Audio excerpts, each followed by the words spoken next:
Assalamualaikum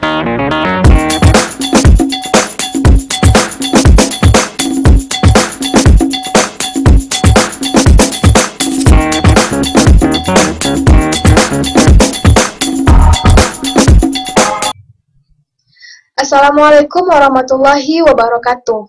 Baiklah teman-teman semua, kami dari kelompok 14 yang beranggotakan saya sendiri, Intan Hafizatul Hasanah, dan rekan saya, Reza Katalia Yandri. Pada kesempatan kali ini, kami akan membahas materi tentang teori akuntansi positif dan riset pasar modal. Kami membagi penjelasan dalam dua pembagian. Yang pertama yaitu penjelasan tentang teori akuntansi positif dengan beberapa topik. Di antaranya, latar belakang diperlukannya teori, yang kedua, teori kontrak, yang ketiga, teori keagenan, yang keempat, masalah agensi manajer atau pemegang saham dan proteksi harga, selanjutnya, masalah agensi, debt holders, dan kreditor, yang keenam, ex post opportunity versus ex ante efficient contracting, selanjutnya adalah teori signaling, yang kedelapan, political process. Kemudian ada konservatisme, standar akuntansi dan biaya agensi. Dan selanjutnya juga ada additional empirical test of the theory. Yang ke-11 adalah evaluasi teori. Dan yang nomor 12 adalah issues for auditing. Kemudian pada pembahasan kedua kita lanjut pada riset pasar modal. Dalam riset pasar modal sendiri ada 4 pembahasan yang akan kita angkat. Yang pertama adalah penelitian pasar modal dan hipotesis pasar efisien. Yang kedua adalah dampak pengumuman laba akuntansi terhadap harga saham. Yang ketiga adalah strategi perusahaan dalam menghadapi persaingan dalam pasar modal atau strategi perdagangan dalam pasar modal. Dan yang terakhir juga ada isu auditor. Assalamualaikum warahmatullahi wabarakatuh. Perkenalkan, saya Riza Katilia Yandri sebagai penyaji pertama akan menjelaskan mengenai teori positif kebijakan akuntansi. Untuk pembahasan yang pertama yaitu mengenai latar belakang diperlukannya teori. Yang pertama, penelitian pasar modal yang menjelaskan dampak akuntansi pada investasi saham. Penelitian pasar modal selama tahun 1970-an memberikan langkah besar ke depan dalam menjelaskan efek akuntansi atas investasi, yaitu khususnya efek akuntansi terhadap harga dan penjualan saham. Tetapi, hal tersebut tidak mampu untuk meyakinkan investor dalam membuat keputusan dalam membeli atau menjual saham.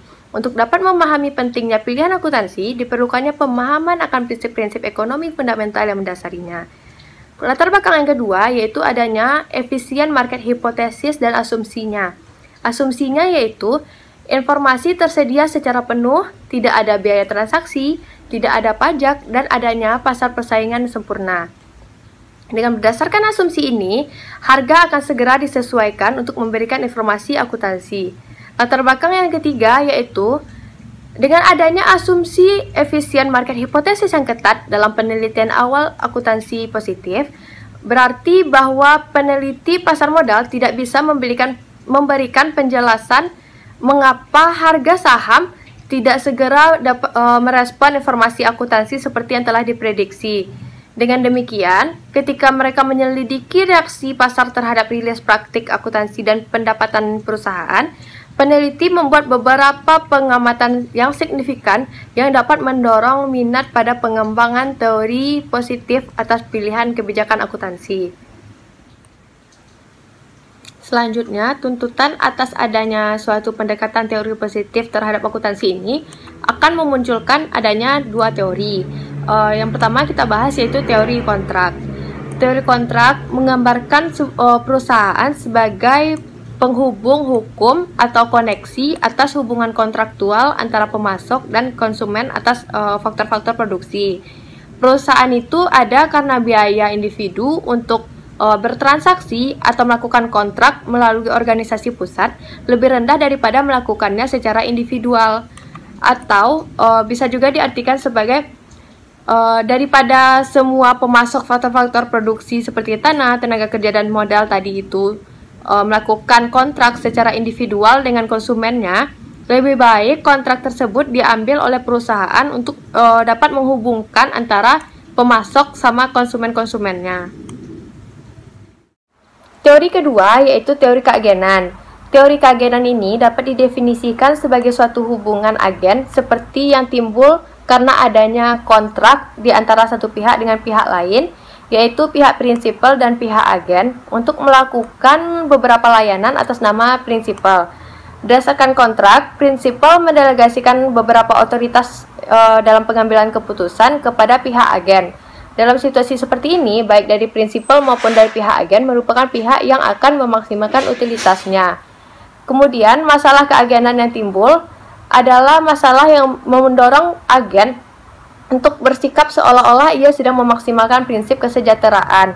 Dapat dicontohkan di mana seorang agen ini merupakan manajer di suatu perusahaan. Manajer ini akan meningkatkan konsumsi yang tidak ada hubungannya dengan bisnis inti dari perusahaan tersebut. Sehingga nantinya masalah keagenan ini akan menimbulkan biaya agensi atau biaya keagenan yang merupakan jumlah uang dari penurunan kesejahteraan yang dialami oleh prinsipal karena perbedaan kepentingan dari pemegang saham dan agen. Kemudian biaya agensi ini dapat dibagi menjadi 3, yaitu biaya pemantauan atau monitoring, biaya obligasi, dan kerugian sisa.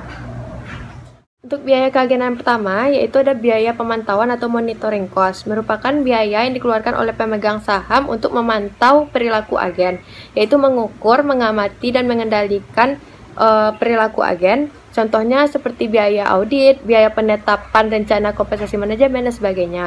Untuk biaya yang kedua, yaitu biaya obligasi, merupakan biaya agen untuk membuat dan mematuhi mekanisme yang menjamin bahwa agen akan bertindak sesuai dengan kepentingan prinsipal dan menjamin bahwa agen akan mengkompensasi prinsipal jika agen bertindak tidak sesuai dengan kepentingan prinsipal. Kemudian yang ketiga ada kerugian sisa, merupakan biaya yang akan ditanggung dan potensi kerugian dari hasil jangka panjang atas tindakan yang tidak sesuai dengan kepentingan prinsipal. Pembahasan selanjutnya mengenai masalah agensi manajer atau pemegang saham dan proteksi harga. Untuk masalah yang pertama, yaitu pemisahan pemilik dan manajer. Pemisahan kepemilikan dan pengendalian berarti bahwa para manajer sebagai agen pemegang saham dapat bertindak untuk kepentingan mereka sendiri atau bahkan bertentangan dengan kepentingan para pemegang saham. Adanya sebagian kepemilikan seorang manajer dalam suatu perusahaan atau bahkan tidak ada sama sekali akan mendorong manajer tersebut untuk bertindak secara disfungsional, karena manajer tidak akan menanggung biaya secara penuh. Kemudian yang kedua yaitu perbedaan kepentingan. Proporsi biaya yang ditanggung manajer menurun sebagai bentuk penurunan kepemilikan manajer dalam perusahaan tersebut. Oleh karena itu, semakin kecil kepemilikan manajer dalam perusahaan, semakin besar kemungkinan manajer untuk overconsume penghasilan tambahan dan manfaat lainnya pada pekerjaan, atau makin meningkat konsumsi yang tidak ada hubungannya dengan bisnis inti perusahaan. Kemudian permasalahan yang ketiga yaitu permasalahan kontrak. Makna spesifik kontraktual yang memotivasi manajer untuk bertindak dalam kepentingan pemegang saham termasuk menyediakan rencana bonus di mana batas atas bonus tergantung pada rasio pembayaran dividen perusahaan. Kemudian membayar manajer lebih berdasarkan pergerakan harga saham sebagai manajer yang masa pensiunnya sudah dekat. Kemudian membayar bonus pada tingkat progresif sebagai peningkatan keuntungan yang dilaporkan dan kurangnya remunerasi dengan kompensasi berbasis saham sebagai kepemilikan manajer dalam peningkatan perusahaan tersebut.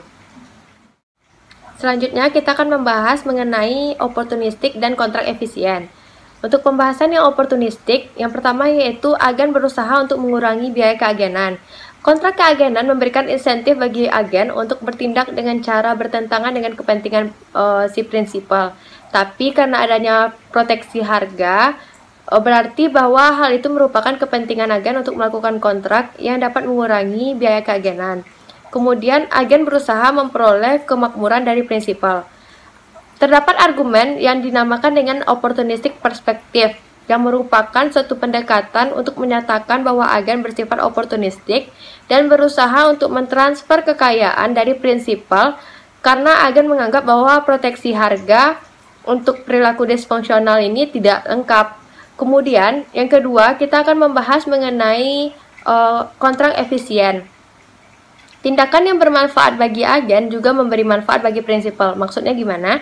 Manajer akan bertindak dengan mencoba mentransfer kekayaan dan pemberi pinjaman kepada pemegang saham. Pada kontrak efisien akan diselaraskan kepentingan agen dan pemegang saham atau prinsipal sehingga tindakan tersebut dapat menguntungkan kedua belah pihak dan dapat meningkatkan nilai perusahaan.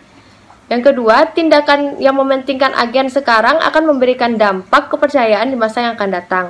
Agen memiliki insentif untuk mentransfer kekayaan dari prinsipal, namun pendekatan kontra efisien terhadap teori keagenan berpendapat bahwa agen mengakui bahwa jika mereka mencoba untuk mentransfer kekayaan dari prinsipal, mereka akan dikenakan sanksi untuk kegiatan di masa yang akan datang. Maksudnya, akan ada penyelesaian yang pada akhirnya akan menghilangkan manfaat dari perilaku oportunistik yang tadi. Argumen tersebut mengakui bahwa efek reputasi akan mengurangi remunerasi atau pembayaran yang akan diterima karena telah melakukan pekerjaan yang akan dibayarkan kepada agen di masa yang akan datang jika mereka melakukan perilaku yang disfungsional. Pembahasan selanjutnya yaitu mengenai teori sinyal, di mana seorang manajer secara sukarela memberikan informasi kepada investor dalam pengambilan keputusan. Manajer melakukan peranan ini karena mereka memiliki keunggulan komparatif dalam produksi dan penyebaran informasi.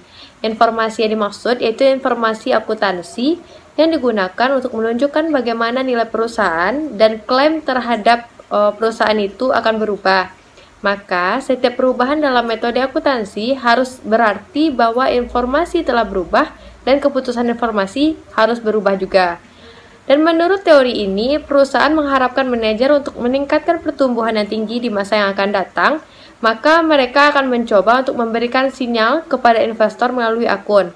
Konsekuensi dari teori ini adalah adanya insentif bagi semua manajer untuk menerima sinyal adanya keuntungan di masa yang akan datang.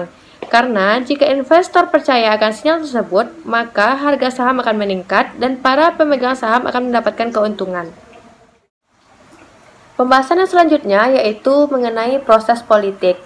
Teori akuntansi positif juga membuat model proses politik yang melibatkan hubungan antara perusahaan dan pihak-pihak lain yang tertarik pada perusahaan, seperti pemerintah, serikat buruh, dan kelompok masyarakat.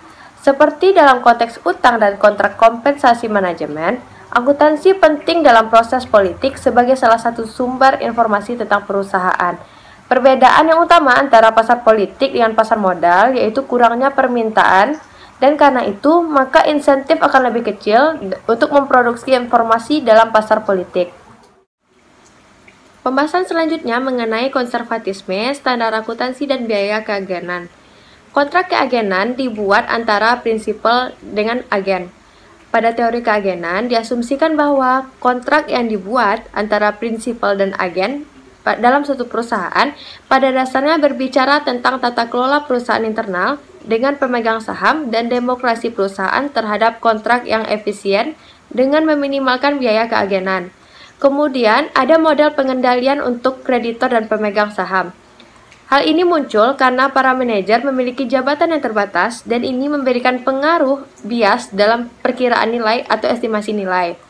Selanjutnya mengenai konservatisme. Konservatisme timbul karena ketidakseimbangan verifikasi untuk pendapatan dibandingkan dengan beban. Hal ini berfungsi untuk mengurangi pelaporan laba. Selanjutnya, sistem penilaian didasarkan pada biaya historis dan revaluasi, terutama biaya pada pendapatan yang tidak diizinkan di Amerika Serikat. Selain itu, penggunaan biaya historis konservatif secara efektif berarti bahwa setiap peningkatan nilai aset akan berpengaruh terhadap laba selama dihasilkan melalui transaksi, bukan melalui pengenaan langsung pada nilai. Pembahasan selanjutnya mengenai pengujian empiris terhadap teori. Salah satu keuntungan dari model yang dikembangkan menggunakan teori positif adalah model dapat diuji secara empiris sehingga dapat membantu untuk menguatkan atau menolak pemahaman yang dikembangkan oleh teori. Untuk pengujian yang pertama yaitu pengujian hipotesis biaya oportunistik dan politik. Dengan model yang diterbitkan untuk melakukan kontrak di perusahaan dan dalam proses politik, hipotesis umum telah dikembangkan untuk menjelaskan pilihan akuntansi yang melibatkan transfer kekayaan dari prinsipal. Pengujian yang kedua yaitu pengujian menggunakan kontrak details. Manajer dengan rencana bonus melaporkan laba bersih secara akrual untuk memaksimalkan bonus. Kemudian pengujian yang ketiga yaitu pengujian hipotesis kontrak efisien. Meskipun kapitalisasi biasanya meningkatkan bonus manajer, komite manajemen kompensasi akan melakukan kapitalisasi bunga dan menutup pendapatan, meski biaya ditambah kontrak. Perlakuan konsistensi ini memanfaatkan bunga pada proyek yang dibiayai spesifik akan menghemat waktu negosiasi dengan auditor dan pelanggan. Kemudian yang keempat yaitu perubahan CEO. CEO tidak menghabiskan lebih sedikit penelitian dan pengembangan di tahun akhir mereka. Kompensasi manajemen diminimalkan melalui kepemilikan saham CEO. Pembahasan selanjutnya mengenai evaluasi teori. Perkembangan teori positif belumlah sepenuhnya dapat diterima sehingga dibutuhkan evaluasi. Ada dua kategori kritik atas teori akuntansi positif. Yang pertama yaitu kritik statistik dan metodologi. Kritik ini yang menyatakan bahwa bukti empiris yang berkaitan dengan penjelasan pemilihan kebijakan akuntansi dan efeknya terhadap harga saham dan kontrak perusahaan yang lemah dan tidak meyakinkan. Kritik ini menjelaskan mengenai variabel penjelas dalam beberapa penelitian tidak signifikan dan tidak dapat diprediksi. Kemudian menjelaskan juga mengenai kekuatan prediksi dari model hipotesis rendah. Kemudian ada kolinearitas antara variabel kontrak. Kemudian mengenai ukuran, seperti ukuran perusahaan untuk mengoperasikan biaya politik yang tidak didefinisikan dengan baik atau kesalahan dalam variabel. Kritik kategori yang kedua yaitu kritik filosofi. Menurut Christensen, ia berpendapat bahwa ciri teori akuntansi positif bukan sebuah teori akuntansi, tetapi sebagai sosiologi akuntansi. Karena itu, berkonsentrasi pada perilaku manusia dan bukan pada perilaku atau pengukuran entitas akuntansi.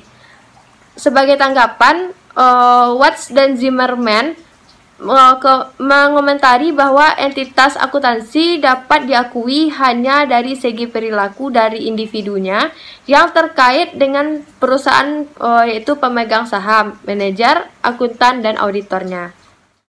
Selanjutnya yaitu mengenai isu for auditor.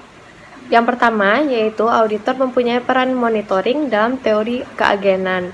Berkaitan dengan auditing, baik prinsipal maupun agen diasumsikan sebagai orang yang memiliki rasionalitas ekonomi, di mana setiap tindakan yang dilakukan termotivasi oleh kepentingan pribadi atau akan memenuhi kepentingannya terlebih dahulu sebelum memenuhi kepentingan orang lain. Maka dari itu dibutuhkan adanya pihak yang dapat melakukan proses pemantauan dan pemeriksaan terhadap aktivitas yang dilakukan oleh pihak-pihak tersebut. Nah, kemudian hasilnya dapat dinilai lewat kinerja keuangannya yang tercermin dalam laporan keuangan. Jadi, auditor merupakan pihak yang dianggap dapat menjembatani kepentingan pihak pemegang saham yaitu prinsipal dengan pihak manajer yaitu agen dalam mengelola keuangan perusahaan, termasuk menilai kelayakan strategi manajemennya. Yang kedua yaitu kualitas auditor diperlukan untuk klien yang ingin memberikan sinyal kualitas yang bagus atau karena adanya konflik keagenan atau mekanisme pengendalian yang lemah. Teori keagenan menjelaskan bahwa seorang auditor dengan kualitas audit yang tinggi akan memiliki kemampuan dalam mendeteksi adanya praktik manajemen laba yang dilakukan oleh manajemen perusahaan. Laporan keuangan yang telah diaudit oleh auditor diharapkan dapat dipercaya dan digunakan oleh pihak prinsipal. Dan selain itu, teori keagenan menjelaskan variabel arus kas bebas, bahwa arus kas dapat menimbulkan masalah agensi karena adanya konflik kepentingan antara manajemen dan prinsipal. Manajemen bisa memanfaatkan surplus arus kas bebas untuk melakukan investasi yang sia-sia demi kepentingan pribadi. Baiklah, saya Intan Hafizatul Hasanah akan melanjutkan pembahasan oleh rekan saya tadi. Kali ini kita akan membahas mengenai riset pasar modal. Dalam riset pasar modal ini, terdapat 4 topik yang akan kita bahas. Yang pertama adalah penelitian pasar modal dan hipotesis pasar efisien. Yang kedua adalah dampak pengumuman laba akuntansi terhadap harga saham. Yang ketiga adalah strategi perdagangan di pasar modal. Dan yang keempat adalah isu atau masalah yang dihadapi auditor. Baiklah, langsung saja kita masuk kepada pembahasan yang pertama, yaitu mengenai penelitian pasar modal dan hipotesis pasar efisien.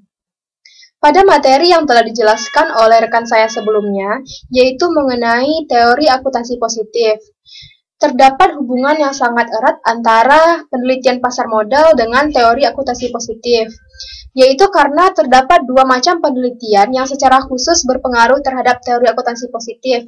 Yang pertama adalah penelitian yang dilakukan untuk menentukan bagaimana dampak dari perilisan informasi keuangan terhadap return saham atau tingkat pengembalian saham. Yang kedua adalah penelitian yang dilakukan untuk menunjukkan bagaimana dampak dari perubahan kebijakan akuntansi terhadap harga saham. Dalam penelitian-penelitian ini menggunakan suatu paradigma ekonomi, yaitu hipotesis pasar efisien. Pasar efisien di sini adalah pasar yang sangat sensitif atau sangat terbuka atau fleksibel terhadap perubahan informasi yang ada. Jadi jika ada sedikit saja perubahan informasi yang terjadi, pasar ini akan langsung menyesuaikan dengan informasi tersebut. Di dalam pasar yang efisien, menggambarkan keseluruhan informasi yang tersedia dengan asumsi bahwa tidak ada biaya perdagangan dalam sekuritas atau tidak ada biaya transaksi dalam perdagangan sekuritas. Yang kedua adalah menunjukkan bahwa informasi yang tersedia di pasar itu berlaku untuk keseluruhan pelaku pasar. Maksudnya di sini seluruh pelaku pasar berhak untuk mendapatkan informasi yang sama dan informasi tersebut dapat diperoleh secara luas. Kemudian, asumsi yang ketiga adalah informasi yang tersedia saat ini menunjukkan harga saat ini atau berpengaruh terhadap harga saat ini dan juga dapat didistribusikan untuk harga di masa yang akan datang. Implikasi dari ketiga asumsi ini adalah bahwa keseluruhan informasi yang ada di pasar telah terangkum dalam harga saham atau harga sekuritas saat penerbitan. Terdapat 3 jenis informasi pasar. Yang pertama adalah bentuk weak atau merupakan bentuk lemah dari efisiensi pasar. Maksudnya di sini adalah bahwa harga sekuritas itu menunjukkan harga sekuritas di masa lalu, atau dapat dikatakan bahwa informasi yang mendasari terbentuknya harga sekuritas saat ini merupakan informasi yang telah lalu. Kemudian, bentuk yang kedua adalah bentuk semi-strong, atau merupakan bentuk semi-kuat dari efisiensi pasar. Harga sekuritas pada bentuk semi-strong ini menggambarkan keseluruhan informasi yang tersedia. Selain dari menggambarkan juga harga sekuritas di masa lalu. Selanjutnya, untuk bentuk yang ketiga adalah bentuk strong, atau merupakan bentuk kuat dari efisiensi pasar. Dalam bentuk strong ini, harga sekuritas saat ini menggambarkan keseluruhan informasi yang tersedia, juga ditambahkan dengan informasi-informasi yang tidak dipublikasikan atau yang tidak digunakan untuk konsumsi khalayak umum. Seperti contoh, informasi yang ditujukan secara pribadi kepada manajer agar manajer dapat mengambil keputusan, atau informasi-informasi yang digunakan untuk kepentingan direksi dan analis keuangan. Dari ketiga bentuk informasi ini, bentuk informasi semi-strong lah yang paling sesuai dengan penelitian akuntansi. Karena informasi keuangan merupakan bagian dari informasi yang tersedia. Pasar efisien atau pasar yang dikatakan efisien bukan berarti bahwa keseluruhan informasi tersedia di pasar dengan tepat dan benar oleh si pengambil keputusan. Namun, pasar yang efisien di sini adalah pasar yang menunjukkan bahwa setiap informasi tersebut merupakan keputusan terbaik dari manajer, dan informasi tersebut tidak membingungkan atau bias, sehingga investor juga dapat mengambil keputusan atau dapat memprediksi apa yang akan terjadi pada investasinya di masa yang akan datang. Hipotesis pasar efisien merupakan teori tentang mekanisme bagaimana cara memberikan atau menetapkan harga pada pasar modal atau pasar saham. Dalam riset mengenai pasar modal, digunakan metode penelitian empiris dengan menggunakan perhitungan statistik untuk menilai tentang hipotesis perilaku di pasar modal. Dalam riset pasar modal ini juga digunakan market model, di mana market model di sini digunakan untuk mengestimasi tingkat pengembalian yang tak terduga dari investasi terhadap saham biasa pada keadaan-keadaan tertentu. Kemudian, pada market model yang digunakan di riset pasar modal di sini memiliki beberapa asumsi dasar. Yang pertama adalah investor sebagai risk averse atau penghindar risiko. Maksud dari penghindar risiko di sini adalah bahwa investor tersebut akan selalu memiliki perilaku sama, yaitu berusaha untuk menghindari risiko atau mengurangi risiko yang akan mereka terima. Kemudian, asumsi yang kedua adalah bahwa return akan didistribusikan secara normal dan setiap investor bebas untuk memilih portofolio mereka. Maksudnya di sini adalah porsi return yang diberikan kepada tiap-tiap investor adalah memang porsi yang seharusnya atau porsi yang wajar. Dan setiap investor tersebut bebas untuk memilih ingin mendistribusikan atau menginvestasikan dananya pada sekuritas yang mana. Kemudian, asumsi yang ketiga adalah bahwa investor memiliki ekspektasi yang sama. Dan asumsi yang keempat adalah pasar modal di sini merupakan pasar sempurna. Baiklah, langsung saja kita masuk kepada pembahasan kedua dalam materi riset pasar modal. Pembahasan kali ini membahas tentang dampak dari pengumuman laba akuntansi terhadap harga saham. Ball dan Brown melakukan pengujian terhadap kegunaan dari historical cost profit atau metode biaya historis dalam pengambilan keputusan investasi. Ball dan Brown juga berpendapat bahwa informasi mengenai profit sangat berguna dalam pengambilan keputusan investasi, dan juga harga pasar dapat menyesuaikan dengan cepat dengan informasi yang tersedia tersebut. Ball dan Brown mengatakan bahwa kenaikan laba yang tak terduga berasal dari informasi-informasi baru yang beredar di pasar. Mereka menguji dampak pengumuman laba yang tak terduga terhadap harga saham, apakah hasilnya akan unfavorable atau favorable. Cumulative abnormal return mengalami kenaikan terhadap favorable profit dan menurun terhadap unfavorable profit. Nah, di sini apakah maksud dari abnormal return? Maksud dari abnormal return adalah perbedaan antara tingkat pengembalian yang diharapkan dengan tingkat pengembalian yang terjadi atau yang aktual.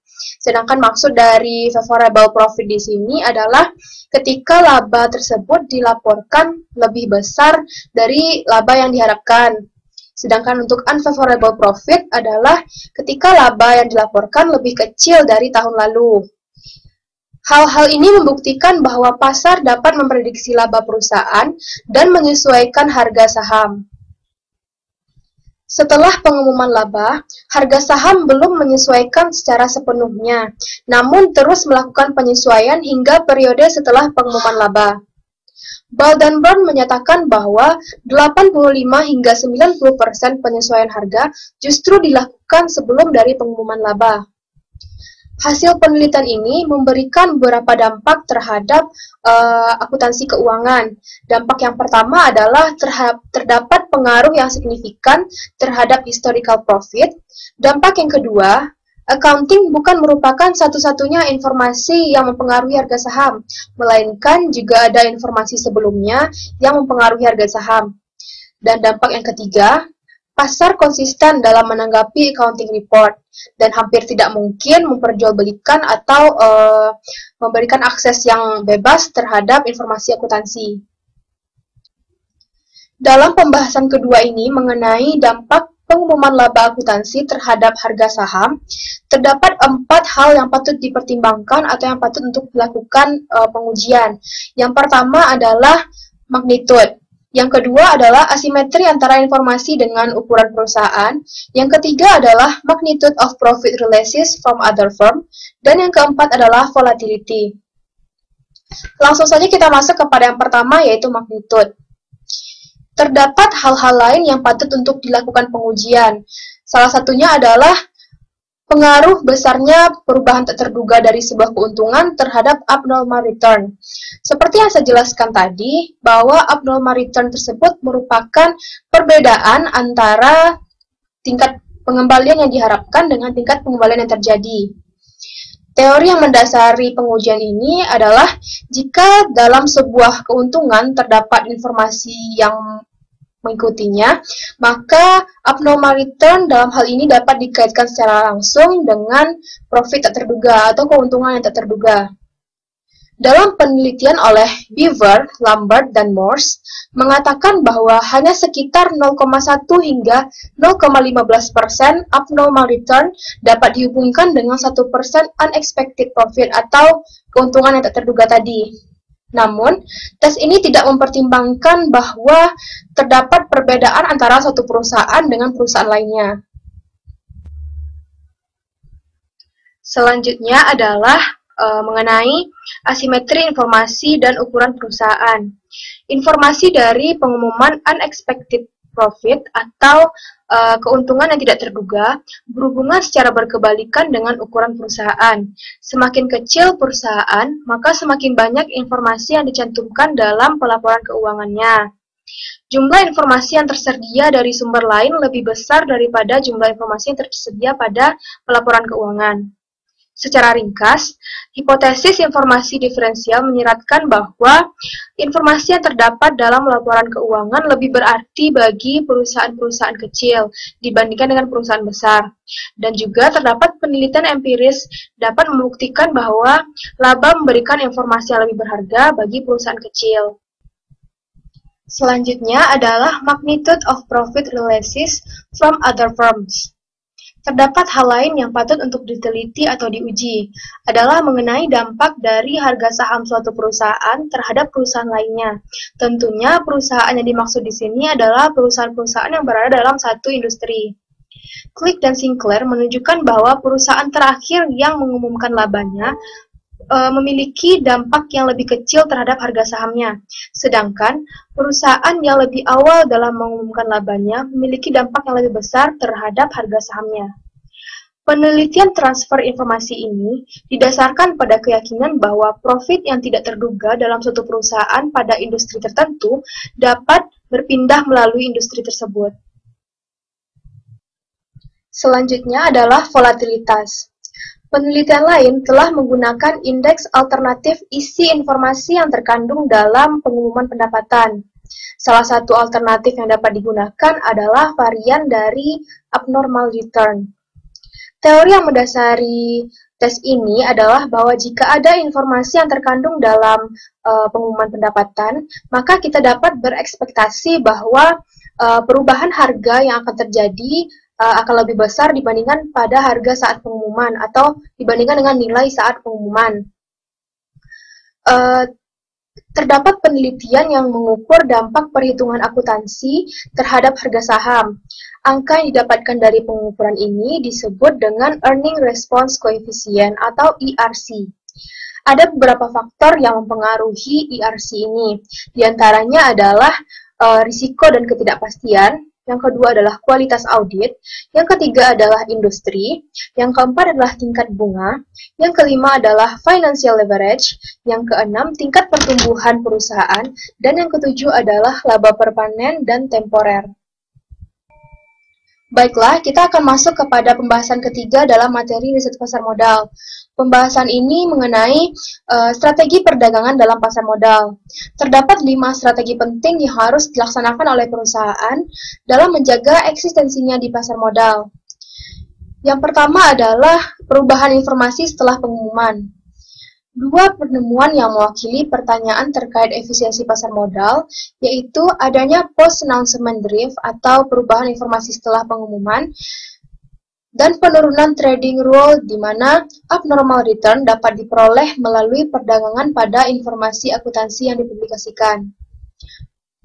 Perubahan informasi setelah pengumuman ini terjadi ketika abnormal return berlanjut setelah pengumuman profit atau keuntungan, sehingga kandungan informasi dari pengumuman profit ini tidak menggambarkan sepenuhnya harga saham pada tanggal pengumuman.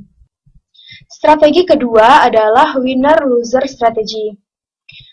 Efek winner atau loser strategi ini adalah sebuah contoh anomali asosiasi jangka panjang. Efek ini menghasilkan sebuah strategi perdagangan. Saham yang menghasilkan pengembalian positif atau di sini disebut sebagai winner dan pengembalian negatif yang disebut sebagai loser. Diurutkan berdasarkan kinerjanya selama 3 tahun terakhir dan penempatan dalam portofolio. Kemudian, sikap terlalu percaya tentang informasi yang tertutup juga menyebabkan investor mengecilkan pentingnya informasi yang disebarkan ke publik. Baiklah, sekarang kita masuk kepada strategi ketiga dalam perdagangan di pasar modal. Strateginya adalah mekanistik dan efek perilaku. Pada strategi ini terdapat dua hipotesis penting. Yang pertama adalah hipotesis mekanistik dan yang kedua adalah hipotesis no effect. Pada hipotesis mekanistik, pasar bereaksi secara mekanik untuk perubahan dalam angka akuntansi. Namun pasar tidak memperhatikan atau tidak berfokus pada apakah angka tersebut benar-benar ada implikasi arus kasnya atau hanya angka yang diciptakan atau direkayasa untuk membuat arus kas akuntansi, arus kas suatu perusahaan terlihat baik. Dapat kita simpulkan secara sederhana bahwa dalam hipotesis mekanistik ini, pasar secara sistematik terpengaruh terhadap perubahan kebijakan akuntansi yang dapat meningkatkan atau menurunkan keuntungan. Sekarang kita masuk kepada hipotesis kedua, yaitu hipotesis no effect. Pada hipotesis ini, pasar mengabaikan perubahan akuntansi yang tidak memiliki hubungan atau tidak berpengaruh pada arus kas. Pasar tidak bereaksi sama sekali terhadap perubahan akuntansi, selain perubahan yang melibatkan arus kas. Pengujian dari kedua hipotesis ini, yaitu hipotesis mekanistik dan hipotesis no effect, mempertimbangkan perilaku tingkat abnormal return pada saat perubahan kebijakan akuntansi. Menurut hipotesis kedua, yaitu hipotesis no effect, seharusnya tidak ada abnormal return pada perubahan akuntansi karena tidak melibatkan arus kas. Namun, pada hipotesis pertama, yaitu hipotesis mekanistik, kita diharapkan akan melihat adanya abnormal return meskipun tidak ada arus kas yang terjadi. Strategi keempat dalam perdagangan di pasar modal adalah memanipulasi angka akuntansi. Penghasilan yang dihitung berdasarkan GAAP adalah ukuran yang tidak sempurna, yang berisikan pendapatan ekonomi atau nilai fundamental. Nah, mengapa di sini dikatakan tidak sempurna? Karena hal ini, standar-standar akuntansi tersebut tidak pasti atau tidak konsisten untuk setiap negara. Akuntan dipengaruhi oleh subjektivitas dan interpretasi budaya dalam pemikiran mereka, dan mereka mengelola atau memanipulasi laporan keuangan untuk derajat yang bervariasi. Manajemen dapat memilih untuk memindahkan angka akuntansi terhadap nilai fundamental atau jauh dari nilai fundamental. Dalam perspektif oportunistik, kecurangan adalah varian paling ekstrim dari manajemen laba dan digunakan oleh para manajer untuk menipu pengguna laporan keuangan. Manipulasi ekuitas sering terjadi apabila para manajer mencoba untuk memanipulasi laporan keuangan perusahaannya untuk meningkatkan harga saham yang akan diterbitkan atau harga saham yang telah beredar, dan juga untuk meningkatkan kekayaan mereka atas pendapatan dari saham atau opsi. Untuk strategi perdagangan di pasar modal yang kelima adalah mendeteksi kualitas dan probabilitas dari akuntansi manajemen. Kita dapat menggunakan reaksi harga pasar sebagai indikasi kualitas. Namun, penelitian lainnya menunjukkan bahwa pasar tidak memiliki pemahaman akrual yang sempurna.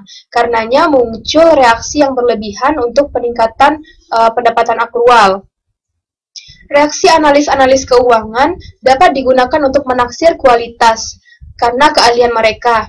Namun, penelitian lain menyatakan bahwa analis dapat bersifat bias dan berfokus pada faktor industri yang spesifik daripada variabel perusahaan yang spesifik.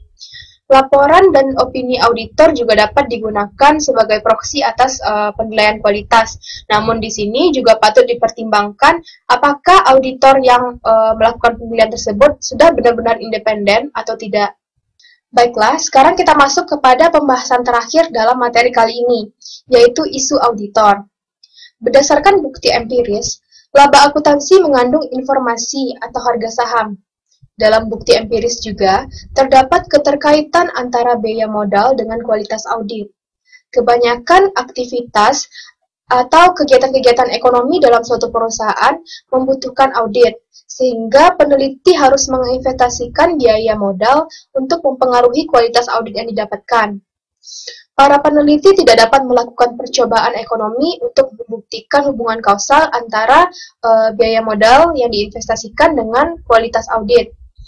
Bukti berdasarkan data klien yang telah menggunakan jasa audit menunjukkan bahwa auditor yang lebih besar cenderung membutuhkan biaya modal yang lebih rendah. Nah, hal ini dapat dijelaskan dalam 3 cara yang berbeda. Yang pertama, nilai investor baik kualitas pekerjaan atau perlindungan asuransi lebih dikeluarkan oleh auditor yang lebih besar. Karena itu, perusahaan membayar lebih untuk saham atau biaya bunga yang lebih rendah. Yang kedua, perusahaan dianggap sebagai investasi yang baik, dan manfaat ekonomi dari biaya modal yang lebih rendah memungkinkan manajer untuk membayar biaya lebih tinggi dibebankan oleh auditor besar.